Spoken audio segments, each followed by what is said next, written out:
3장. 신성한 사랑을 왜곡해온 독재자들. 나는 상승 마스터 사나트 쿠마라입니다. 사랑의 불꽃 안에서 여러분에게 인사합니다. 이것은 우리가 금성에서 가져온 사랑의 화염이자 삼광선이 지닌 사랑의 화염입니다. 나는 독재자들이 사랑을 어떻게 왜곡하는지 말하고 싶습니다. 사랑의 화염은 왜곡될 수 없으므로 그들은 사랑의 화염을 왜곡한 것이 아니라 사랑을 왜곡했습니다. 그들은 어떻게 사랑을 왜곡했을까요? 자, 많은 사람이 사랑을 감정이라고 말합니다. 그러나 사랑을 감정이라고 말하게 된 것은 타락한 존재들이 만들어낸 사랑의 개념 때문입니다. 사랑은 영적인 화염이므로 타락한 존재들은 사랑을 하나의 감정으로 축소시켜버렸습니다. 사실 영적인 화염은 지구에서 인간들이 감정이라고 부르는 것과는 아무런 관련도 없습니다. 사랑과 지혜와 순수 등은 신성한 특성입니다. 신성한 특성은 인간적인 감정이 아닙니다. 사랑이 왜곡되어 온 방식. 그러나 지구에서 일어나는 상황은 이렇습니다. 인간들은 모든 것에 이름을 주고 꼬리표를 달려는 욕구를 가지고 있습니다. 여러분이 말로 표현된 꼬리표를 만들면 타락한 존재들은 이것을 가져다가 이원적이며 상대적인 인간 수준의 개념으로 만들어버립니다. 이런 식으로 타락한 존재들은 신성한 특성을 인간적인 감정으로 축소합니다. 여러분은 사랑이라는 이름을 붙인 감정을 가지고 있습니다. 또한 사랑이라 부를 수 있는 신성한 특성도 가지고 있습니다. 그러나 사랑은 말로 표현될 수 있는 그 어떤 이름도 초월하는 것입니다. 타락한 존재들이 한 일이 바로 이 단어를 가져가서 왜곡한 것입니다. 그들은 신성한 특성을 볼 수는 없지만 아마 사랑은 신성한 특성이자 인간적인 감정일 것이라고 묘사합니다. 많은 사람이 그 둘을 같은 것으로 생각합니다. 사람들은 인간의 사랑과 신성한 사랑이 같다고 생각하지만 당연히 그 둘은 같지 않습니다. 이것은 단순히 사랑을 측정하는 척도를 만들어서 낮은 수준에서는 인간의 사랑이지만 점차 높이 올라가면 신성한 사랑에 도달한다고 말할 수 있는 것이 아닙니다. 이것은 잘못된 이미지입니다. 인간의 사랑과 신성한 사랑은 근본적으로 다릅니다. 인간의 사랑은 신성한 사랑에 이를 수 없습니다. 인간의 사랑을 개발하고 완전하게 한다고 해서 신성한 사랑에 도달할 수는 없습니다. 이것이 바로 여러 시대를 통해 수많은 그리스도교인과 영적이고 종교적인 사람들이 행한 실수입니다. 그들은 자신들이 인간적인 방식으로 충분히 사랑한다면 결국 신성한 방식으로 사랑하게 될 것이라고 생각합니다. 그러나 그것은 불가능합니다. 여러분이 인간적인 사랑을 초월하지 못하고 인간적인 사랑만 하려는 그 자아를 초월하지 않는다면 여러분은 신성한 사랑을 위한 열린 문이 될 수 없습니다. 여러분은 그 자아를 있는 그대로 보고 그것이 여러분 존재 안에 분리된 자아임을 알고 그것을 죽게 해야 합니다. 그래야만 여러분은 신성한 사랑을 위한 열린 문이 될 수 있습니다. 사람들은 독재자를 사랑하고 희생양을 증오합니다. 여러분도 알다시피 많은 독재 체제에서 독재자를 사랑해야 한다는 전반적인 의식이 생겨났습니다. 국경 너머 북한에서도 이런 현상을 볼 수 있습니다. 나치 독일에서도 보았습니다. 심지어 오늘날 중국에서도 마오쩌둥 주석을 미화하고 사랑합니다. 러시아에서는 스탈린을 미화하고 사랑합니다. 폴포트나 다른 독재자들에게도 마찬가지입니다. 중세 유럽을 돌아봐도 사람들이 왕을 사랑해야 하고 이런저런 것들을 해야 한다고 여기고 있었음을 알 수 있습니다. 잔혹한 독재자가 국민을 억압하는데도 국민 중 상당수가 그 독재자를 사랑하는 것은 어떻게 된 상황일까요? 자, 이것이야말로 타락한 존재들이 신성한 사랑을 인간의 사랑으로 왜곡시킴으로써 성취할 수 있었던 일입니다. 그들은 이런 인간적인 감정을 가져다가 사람들을 아주 이상한 마음 상태로 몰아넣었습니다. 그 결과 사람들은 상반되는 인간적인 감정을 동시에 지니게 되었습니다. 이것이 바로 우리가 설명했던 양극화된 이원성 의식입니다. 여기에는 항상 양극화가 일어나고 상반되는 두 극성이 생깁니다. 인간적인 사랑이 있는 곳에 항상 증오도 같이 있게 됩니다. 물론 신성한 증오란 존재하지 않습니다. 타락한 존재들이 지닌 증오는 실제로 인간의 증오를 훨씬 넘어서는데 그들이 너무나 오랜 세월 동안 증오를 품어왔기 때문입니다. 그들은 아주 긴 세월을 통해 증오를 발전시켜 왔으며 이제 그 증오는 지구의 인간들이 가질 수 있는 정도를 훨씬 넘어선 속성과 규모를 띠게 되었습니다. 그들은 지구 사람들을 인간적인 사랑과 인간적인 증오를 동시에 지니는 양극화된 상태에 빠뜨렸습니다. 독재체제에서는 항상 이런 식으로 양극화 현상이 나타납니다. 그들은 독재자를 사랑하도록 대중을 조종합니다. 그러나 이런 일은 대중에게 인간적인 증오를 보낼 희생양이 있어야만 가능합니다.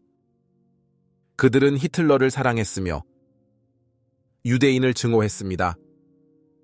여러분은 이런 일이 되풀이되는 것을 보았습니다. 반드시 어떤 속죄양이 있어야 합니다. 인간적인 사랑에 불가피하게 따라오는 증오를 속죄양에게 투사하면서도 그런 행위를 정당하다고 느낄 수 있게 해주는 누군가가 필요합니다. 그들은 증오 없이는 사랑을 품을 수가 없습니다. 사람들이 독재체제에서 나타나는 매우 불균형한 상태로 들어가면 강렬한 인간적인 사랑과 증오를 동시에 느끼는 것을 피할 수 없습니다. 그러나 이제는 여러분도 알다시피 현대의 많은 민주국가에서 사람들은 이런 불균형 상태보다 더 높은 의식 상태로 올라섰습니다. 따라서 그렇게 강렬한 감정은 없습니다. 그들에게는 모든 독재체제에서 보이는 지도자에 대한 사랑의 욕구도 심지어는 애국심도 없습니다. 그 결과 강한 증오심도 없습니다. 따라서 그들은 자기 나라나 다른 나라의 어느 집단을 향해 증오심을 보낼 필요가 없습니다. 인간적인 감정을 초월하지는 못했지만 사람들은 좀 더 균형을 이루게 되었습니다. 그래서 그들은 독재체제에서와 같이 그렇게 극단적인 방식으로 감정을 표현하지 않습니다. 매우 불균형한 형태의 정부. 이러한 역학을 이해하면 독재체제가 대단히 불균형한 형태의 정부임을 알게 됩니다. 독재자에게 복종할 때 사람들은 매우 불균형한 마음 상태에 빠집니다. 물론 독재자 자신은 독재자가 되기 위해 극단적으로 불균형한 마음으로 들어갔습니다. 그는 권력을 장악하는 데 필요한 무슨 일이든 다 하고 그 권력을 유지하기 위해서 무슨 일이든 저지를 것입니다. 이것이 바로 모든 독재자가 극단으로 치닫는 이유입니다. 그들은 사실상 권력을 유지하기 위해 필요 이상의 행동을 합니다. 그들은 너무 불균형한 나머지 편집증 상태에 빠지게 되어 어디에서나 위험과 반대 세력을 보게 되었습니다. 심지어 그들은 자국민조차 적으로 봅니다. 그들이 권력을 장악하도록 도와준 바로 그 사람들도 위협으로 봅니다. 그러므로 그들은 정부 안에서 영향력을 가진 사람을 모두 위협으로 간주합니다. 바로 이런 이유로 그들은 마오쩌둥이나 스탈린이나 히틀러처럼 종종 반대 세력을 숙청합니다. 여기에서 깨달아야 할 사실은 사랑이 정체된 감정이 아니라는 것입니다. 우리는 사랑이 흐름이라고 이야기했습니다. 사실 모든 신성한 특성은 흐름입니다. 그러나 사랑에는 특별한 역동성이 있으며 신성한 특성이 왜곡된 인간적인 사랑일지라도 어떤 강렬함을 가지고 있습니다. 이것은 사람들이 한 상태에 머무는 것이 매우 어렵다는 의미입니다. 사람들이 인간적인 관점에서 뭔가를 사랑하고 있다고 말할 때 그들의 사랑은 소유하려는 사랑입니다. 인간의 사랑은 소유하려고 합니다.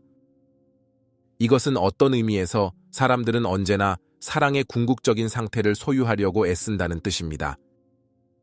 사랑의 관계를 살펴보면 많은 사람이 완벽한 파트너를 찾으려고 노력합니다.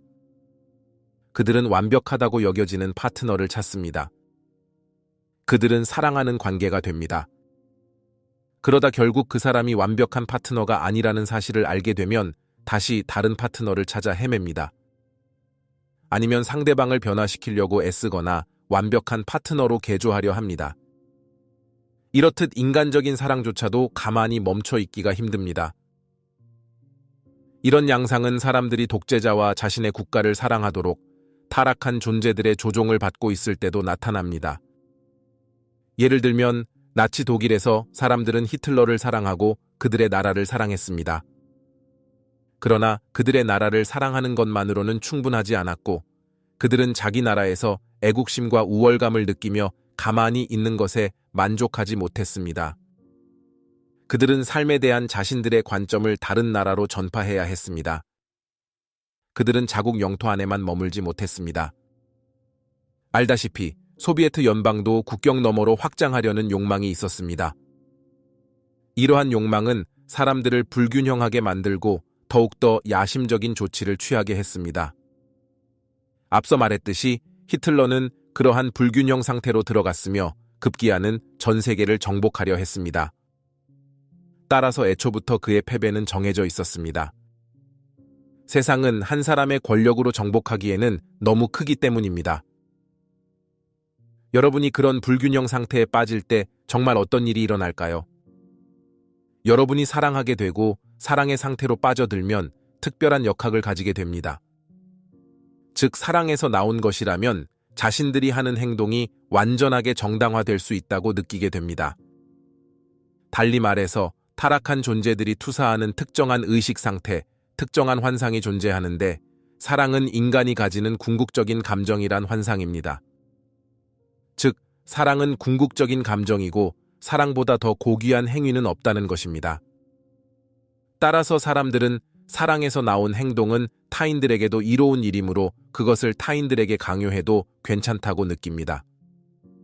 여러분이 정말로 나라를 사랑한다면 나라 안팎의 어떤 집단이 나라를 위협할 때 그 집단의 사람들을 죽이고 제거해버린다고 해도 여러분이 나라를 너무 사랑해서 그랬다는 사실 때문에 그 행동이 정당화된다는 것입니다. 이것이 바로 사랑이 왜곡되는 방식입니다.